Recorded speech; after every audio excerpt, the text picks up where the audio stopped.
অহংকার অহংকার জিনিসটা হচ্ছে আগুনের মতো। আগুন যেমন সব কিছু পুড়িয়ে জ্বালিয়ে শেষ করে দেয়, ঠিক অহংকারও পুড়িয়ে জ্বালিয়ে শেষ করে দেয়। যেমন অহংকার শব্দ তো শয়তান বা ডেভিল অথবা পিশাচ, অহংকার। তো আমাদের ইসলাম ধর্মের ভাষার মতে ইবলিস শয়তান অহংকার করছিল, ফলে তাকে স্বর্গ থেকে বের করে দেওয়া হয়, সে ধ্বংস হয়ে যায়। ঠিক আছে? তো আমি মনে করি যে আমাদের এই মুসলমানদের অহংকার সবচেয়ে বেশি। তারা মনে করে যে সৃষ্টিকর্তার ভাষা আরবি, ফেরেশতাদের ভাষা আরবি, তারপরে কবরের ভাষা আরবি, কোরআনের ভাষা আরবি, নবীর ভাষা আরবি। হ্যাঁ, তো আল্লাহ মনে হয় শুধু আরবি ভাষাই জানেন, অনেকটা এরকম তুই মনে করে। হ্যাঁ, এতই অহংকার এর দেমাগ। কিন্তু সৃষ্টিকর্তা যে পৃথিবীতে প্রায় ৬,৯৯৫টা ভাষা তৈরি করছেন এ বিষয়ে জানে না, জানার চেষ্টাও করে। ওই যে অহংকারের কারণে এতই অন্ধ হয়ে গেছে যে ভালো মন্দ বোঝার মতো জ্ঞান তাদের নাই। তারা ইতিহাস জানে না, তারা ইতিহাস খোঁজে না, চেষ্টাও করে না। কি করবেন? আচ্ছা যাক, মূল কথা আসি। সৃষ্টিকর্তাকে আমরা যতটা না জানি, যতটাকে মানি, তার চেয়ে তিনি মহৎ। সৃষ্টিকর্তা পৃথিবীর প্রত্যেকটা প্রাণীকে ভালো মন্দের জ্ঞান দিয়ে দিয়েছে। কথা আমি অনেক আগে বলছি, আবারও বলি। সেটা হচ্ছে যে দেখবেন যে পৃথিবীতে এই যে নীল সাগর, এই নীল সাগরে পৃথিবীর 4/3 এখানে অসংখ্য প্রজাতির মাছ আছে। প্রত্যেকটা মাছকে সৃষ্টিকর্তা ভালো মন্দের জ্ঞান দিয়ে সৃষ্টি করছে। আবার গাছ স্থলভাগে যে গাছগুলো আছে না, এই গাছেরও কিন্তু অনুভূতির জ্ঞান আছে। সেটা আবার কেমন? আপনি দেখবেন যে কোনো লাউ, কুমড়া, সিম, বরবটি, হ্যাঁ, পুঁই শাক, যে কোনো গাছ লাগালে ওই গাছগুলো দেখবেন যে এভাবে, হ্যাঁ, ওরা বিভিন্ন ধরনের বাঁশ, খুঁটি, হ্যাঁ, বা একটা আশ্রয় নিয়ে তারা আস্তে আস্তে উপর দিকে লক লক করে বেড়ে ওঠে। ঠিক আছে? এরকম তো একই বিষয়টা। আবার যেদিক থেকে আলো আসে তারা ওই দিকে ধায়, কারণ আলো দেখে তাদের খাদ্যটা আসে, শক্তিটা আসে। হ্যাঁ, এগুলো অবশ্য জ্ঞানে যারা গভীর তারাই বুঝতে পারবে। তো অনুভূতির যে ভাষা, অনুভূতির যে চোখ, সেটা গাছেরও আছে। তারপরে পৃথিবীতে পাখিগুলো আছে, সবারই জ্ঞান আছে। পৃথিবীতে যত কীটপতঙ্গ আছে তাদেরও জ্ঞান আছে।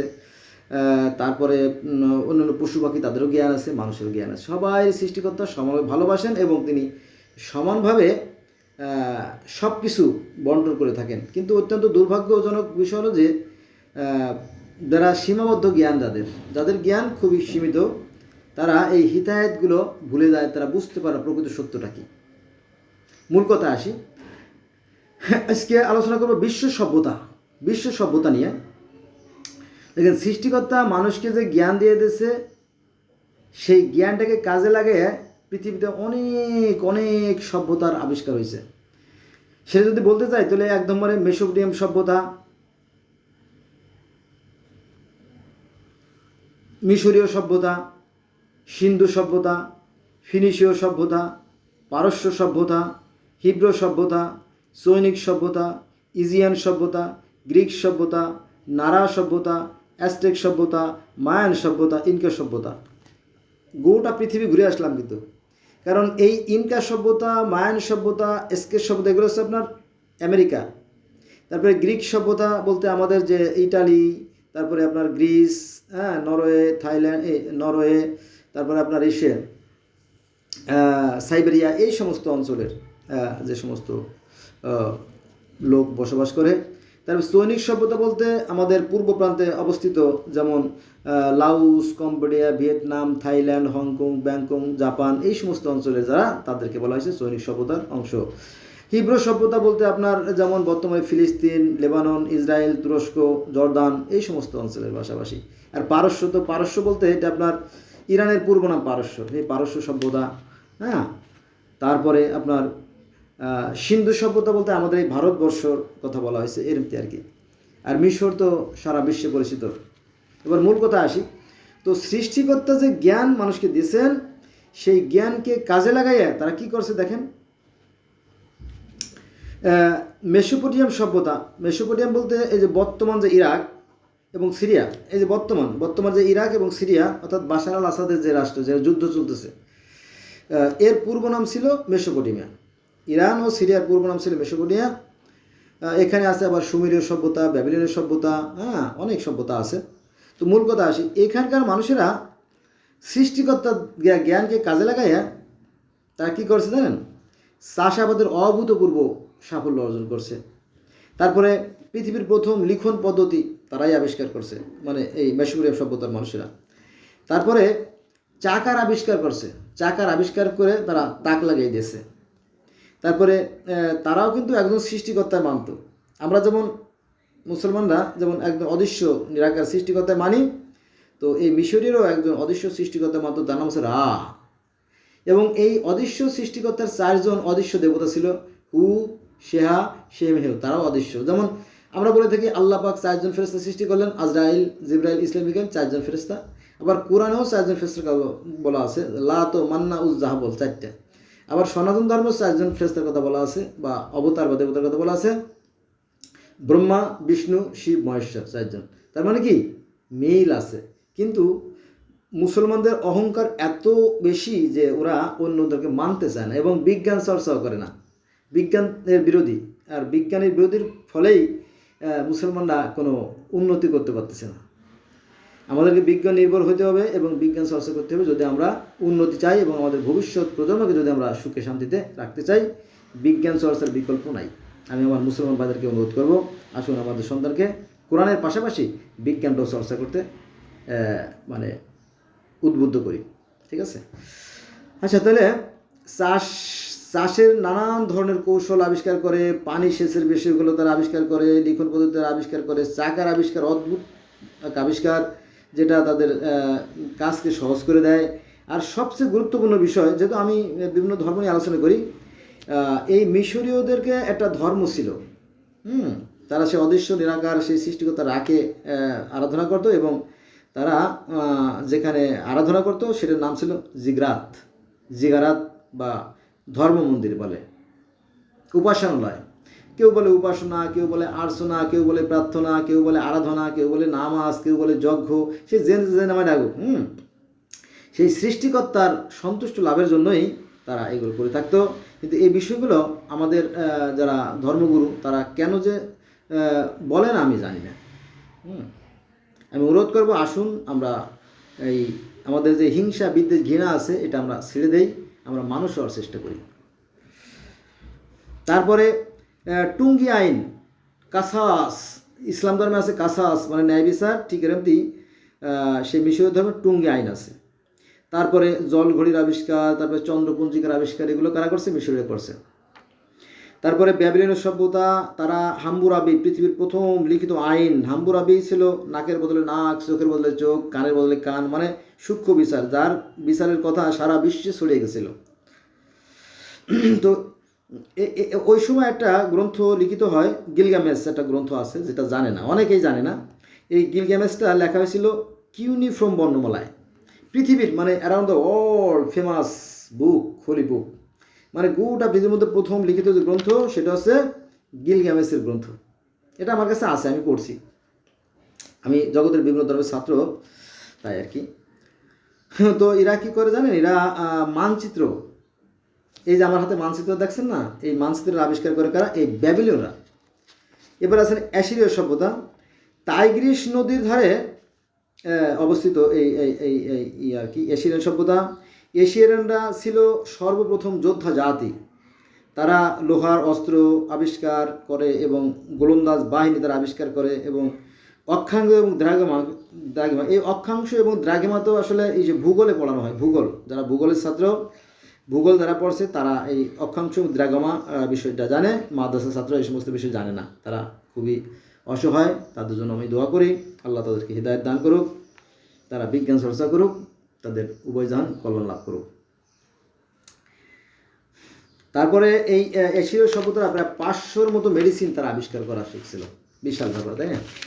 তারপরে মনে করি কেলেডীয় সভ্যতা, এটা হচ্ছে আপনার কেলেডীয় সভ্যতার মধ্যে বিশেষ উল্লেখযোগ্য আছে নেবুচাঁদ নেজার, যিনি জেরুজালেম আক্রমণ করে ইহুদদেরকে বন্দি করে ব্যাবিলন নিয়ে আসে আর কি, তাদেরকে বলা হয় ব্যাবিলনীয় বন্দিদশা।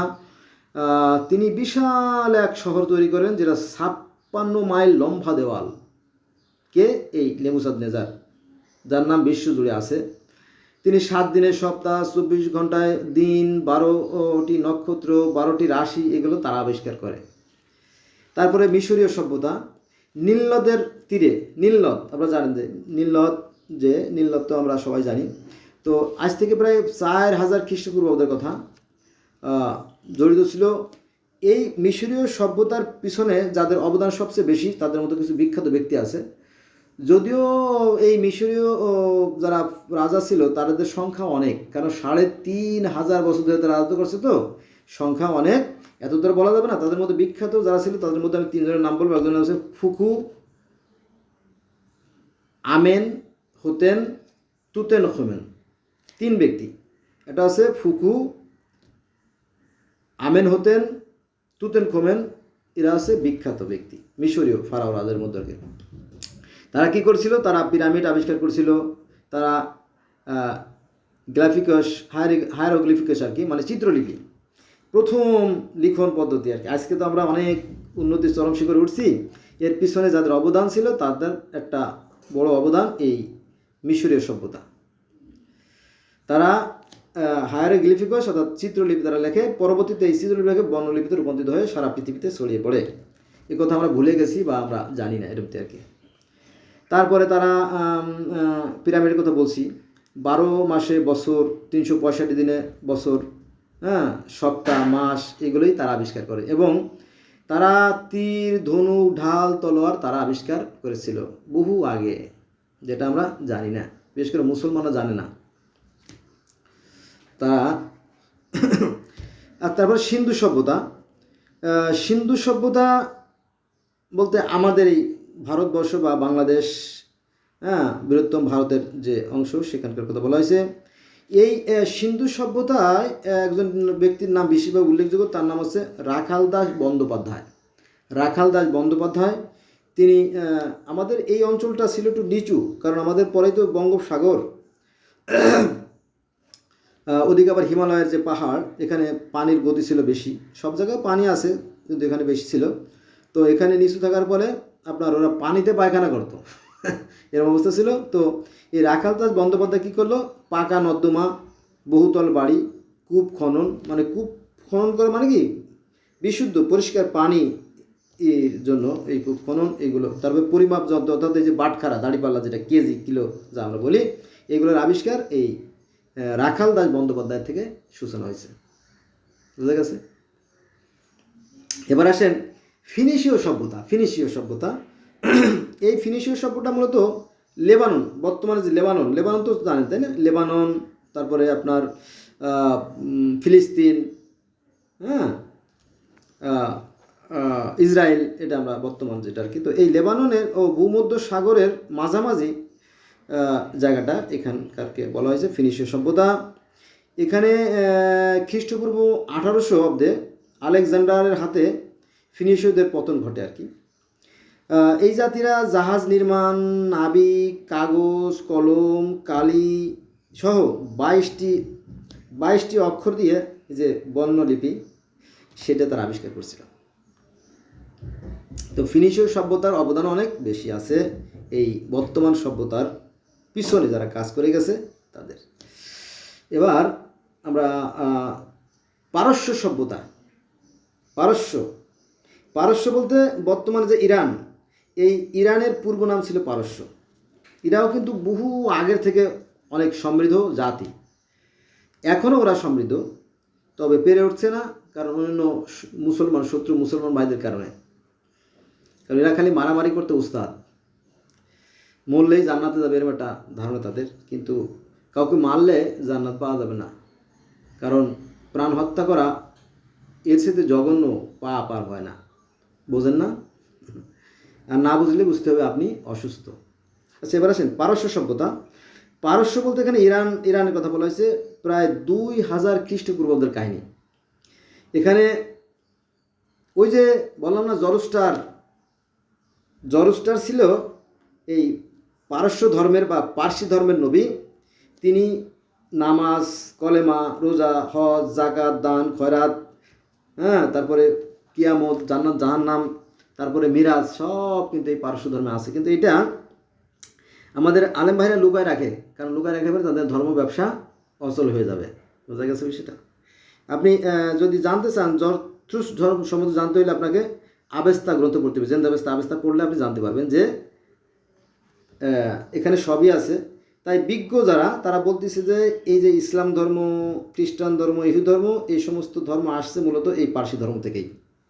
বোঝা গেছে? মানা না মানা আপনার ব্যাপার। যারা জ্ঞানী তারা মানবে, আর যারা মূর্খ তারা তো চিৎকার করবে জানোয়ারের মতো, তাই না?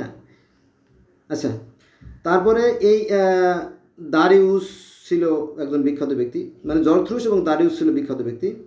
এরা দক্ষ ব্যবস্থাপনা, দিন, মাস, বছর, এগুলো সম্বন্ধে তারা বেশ অভিজ্ঞ ছিল। তারপরে হিব্রু সভ্যতা বলতে এই যে প্যালেস্টাইন,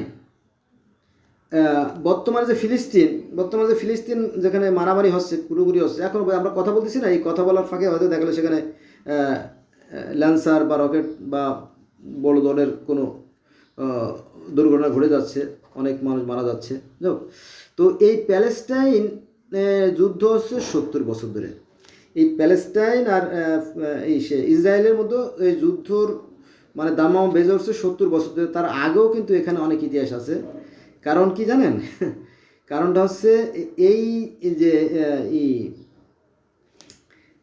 এই ফিলিস্তিনের যারা, ইসরায়েলের যারা, এরা মূলত ছিল মিশরে। সেই 7,000-7,500 বছর আগে তারা ছিল সভ্য জাতি। সেখান থেকে তারা চলে আসে কেনানে আসার পরে সেটা ভেঙে আবার ফিলিস্তিন হয়েছে। এই যুদ্ধ কিন্তু এই 7,500 বছর চলতেছে। তারপরে এই যুদ্ধটা আরও বড় আকার লাভ করে আজ থেকে প্রায় 1450 বছর আগে। কারণ কি 1450 বছর আগে যখন মুসলমানরা ক্ষমতা আসলে আবার এই ইহুদি, 1 নম্বরে ইহুদি, তারপরে 2 নম্বরে খ্রিস্টান, তারপরে 3 নম্বরে প্যাগান, 4 নম্বরে হানিফ, এই সমস্ত সম্প্রদায়ের লোকদেরকে আরব থেকে বিতাড়িত করছে। তাদের মনে তো একটা ক্ষোভ রয়ে গেছে, তাই না? তো সেই হিংসার আগুন এখনো জ্বলছে এবং হয়তো ভবিষ্যতে জ্বলতেই থাকবে। আমরা থাকবো না। আসুন আমরা মানুষ হই, মানবিক আচরণ করি, আমরা অতীতকে ভুলে যাই। Past is past, do not raise the past. তাহলে হয়তো শান্তি আসতে পারে। তাহলে এই প্যালেস্টাইনের বা জেরুজালেমের ইনকাটন হিব্রু একটি সেমিটিক ভাষা, ইসরায়েলের হিব্রু বংশধর। এই ইসরায়েল, এই যে বর্তমান যে ইসরায়েল, পৃথিবীর সবচেয়ে সমৃদ্ধ জাতি, সবচেয়ে উন্নত জাতি, সবচেয়ে সভ্য জাতি, সবচেয়ে জ্ঞানী জাতি, যাদের মাধ্যমে আজ মানুষ ধন্য, এরা সেই হিব্রু বংশধর। এবার আসেন চৈনিক সভ্যতা, চীনের কথা চলে যাও আমরা সেখানে। তো হুয়াংহো এবং ইয়াংশিকিয়াং, ওদের নাম তো এমনই হয় আর কি, হয়তো আপনার কাছে কেমন লাগতে পারে আমি জানি না। হুয়াংহো এবং ইয়াংশিকিয়াং যে নদীদ্বয়, দক্ষিণ চীন আর কি। তো সেখানে এক বিশাল সাম্রাজ্য গড়ে ওঠে এবং সভ্যতা গড়ে ওঠে। আজ থেকে প্রায় 3000 খ্রিস্টপূর্ব, তার মানে কি 3000 খ্রিস্টপূর্বাব্দ ধরি আমরা, তাহলে আজ থেকে প্রায় 5000 বছর বা 5000 বছর প্লাস। তখনও কিন্তু এই চীনেরা অনেক উন্নতি লাভ করেছিল। তারা ব্রোঞ্জের ব্যবহার, তারপরে ধাতুর ব্যবহার, ঘোড়া টানার জিন সহ অনেক উন্নত কিছু আবিষ্কার করেছিল, যেটা মানব কল্যাণ বয়ে এনেছিল, এখনও আনছে। তারপরে ইজিয়ান সভ্যতা, অর্থাৎ এশিয়ার মাইনরের কথা বলা হয়েছে, ইজিয়ান সভ্যতা। তারপরে গ্রিক সভ্যতা, তো গ্রিক সভ্যতা এটা হচ্ছে আপনার 1200 খ্রিস্টপূর্বাব্দ আর কি। তো এই গ্রিকরা মূলত পৃথিবীটাকে পরিবর্তন করে ফেলাইছে। সবচেয়ে বেশি সাফল্য আসছে এই গ্রিক সভ্যতা থেকে। কারণ কি জানেন? যেমন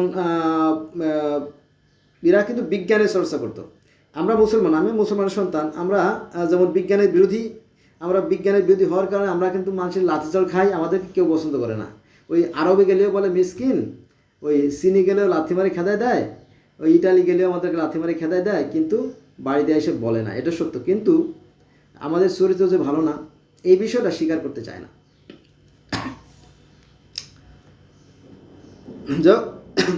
তো আমরা মুসলমানরা বিজ্ঞানের বিরোধী এবং আলেমরা বিজ্ঞান চর্চা করতে চায় না এবং বিজ্ঞানকে তারা গালি দেয়। অথচ এই গ্রিকরা বিজ্ঞান আবিষ্কার করছে এবং পৃথিবীর উন্নতির জন্য অনেক কিছু অবদান রেখে গেছে। তাদের মধ্যে কয়েকজনের নাম বলি। 1 নম্বরে সক্রেটিস, তারপরে প্লেটো, তারপরে অ্যারিস্টটল, তারপরে হিরোডোটাস, এরপরে সফোক্লিস, তারপরে হোমার, তারপরে ভ্যালি, তারপরে নিকোলো। এরকমটি অনেক অনেক মহামানবের জন্ম কোথায় হয়েছে? এই গ্রিক সভ্যতা থেকে আমরা পাই। আমি আবারও বলবো যে চলুন আমরা বিজ্ঞান চর্চা করি, তাতে আমাদের ইহকাল পরকাল উভয়দানে কল্যাণ হবে। বিজ্ঞান মানে জ্ঞান, সৃষ্টিকর্তার দেয়া জ্ঞান। আচ্ছা, এবার আমরা মায়া সভ্যতা। গুয়েতেমালা এই অঞ্চলে আর কি প্রায় 1000 খ্রিস্টপূর্বাব্দে জ্যোতির্বিদ্যা, গণিত শাস্ত্র, তারপরে সৌর ক্যালেন্ডার, পাথরের মন্দির, বিজ্ঞান চর্চা, এগুলো হচ্ছে এই মায়ান মানে আমেরিকার কথা বলছি। তারাও বহু আগ থেকে এই বিজ্ঞান চর্চা করতো। তারপরে নারা সভ্যতা, এটা হচ্ছে জাপান, এই যে বুদ্ধ সংস্কৃতি আর কি, প্যাগোডা নির্মাণ। বুদ্ধরা কিন্তু সৃষ্টিকর্তা মানে না, তারা সৃষ্টি শক্তিকে মানে এবং মরার পরে অর্থাৎ সৎ কাজ করলে তারা নির্বাণ লাভ করবে। অর্থাৎ সৎ কাজ করলে ঈশ্বরের সান্নিধ্যে চলে যাবে, আর অসৎ কাজ করলে তারা ধ্বংস হয়ে যাবে, এরকম কথা আছে। যেহেতু সৃষ্টিকর্তাকে দেখা যায় না, কোরআনও তাই বলে সৃষ্টিকর্তাকে দেখা সম্ভব। এটা আছে সূরা আনামের 103 নম্বর আয়াতে, যে সৃষ্টিকর্তাকে চর্মচক্ষু দ্বারা দেখা সম্ভব না। এবং সূরার 51 নম্বর আয়াতে বলা হয়েছে যে মানুষের এমন কোনো সাধ্য নয় সৃষ্টিকর্তাকে দেখে। এবং সূরা নূরের 25 নম্বর আয়াতে বলা হয়েছে ঈশ্বর আছে আকাশ ও পৃথিবীর জ্যোতি। একই কথা দেখবেন গ্রিক ধর্মে সেই কাওয়াস হচ্ছে অদৃশ্য নিরাকার জ্যোতিময় অশরীরী সত্তা। হ্যাঁ, তারপরে সনাতন ধর্ম সেই ঈশ্বর জ্যোতিময়।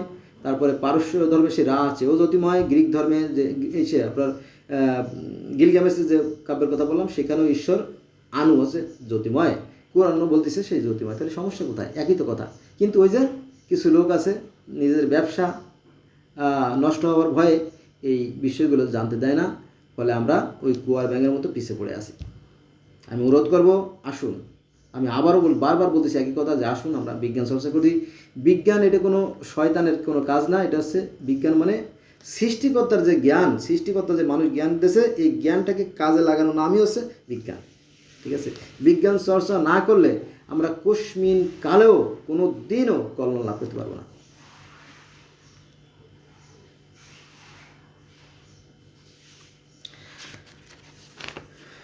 বন্ধুরা, তাহলে আজকে এই পর্যন্ত রইল। সবাই ভালো থাকবেন আর কি। এই যে সৃষ্টিকর্তা, দেখেন এই সৃষ্টিকর্তা, এই পৃথিবী না থাকলে আমরা পৃথিবীতে কি চলতে পারতাম? আমরা চলতে পারতাম না। আবার পৃথিবীতে পানি আছে, এগুলো পানি না থাকলে আমরা বাঁচতে পারতাম না। আবার বাতাস না থাকলে আমরা নিঃশ্বাস নিতে পারতাম না, কথা বলতে পারতাম না, তাই না? তারপরে সূর্য না থাকলে আমাদের খাদ্য উৎপাদন হতো না। সূর্য না থাকলে পরে আমাদের বৃষ্টি হতো না, জোয়ার ভাটা হতো না, তাই না? এগুলো সব কিন্তু এটার সাথে এটা সম্পর্কিত। আর আমরা এই যে পৃথিবীর 800 কোটি মানুষ, আমরা তো আসলে একই মায়ের সন্তান, তাই না? এই পৃথিবীকে যদি আমরা মা বলি, এই পৃথিবীকে আমরা মা ধরি, তাহলে আমরা পৃথিবীতে 800 কোটি প্লাস মানুষ আছে, আমরা তো একই মায়ের সন্তান, তাই না? এটা আর কি। আমি ওই একই কথা বলে চলে যাবো আবার। কেউ বলে হিন্দু, কেউ বলে মুসলমান, কেউ বলে বৌদ্ধ, কেউ বলে খ্রিস্টান, একই মানুষ কিন্তু।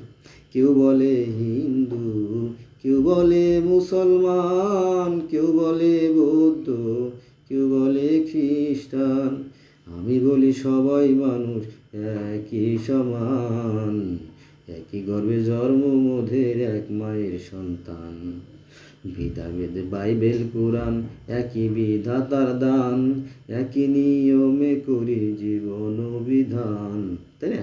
আমরা একই মানুষের মানুষ।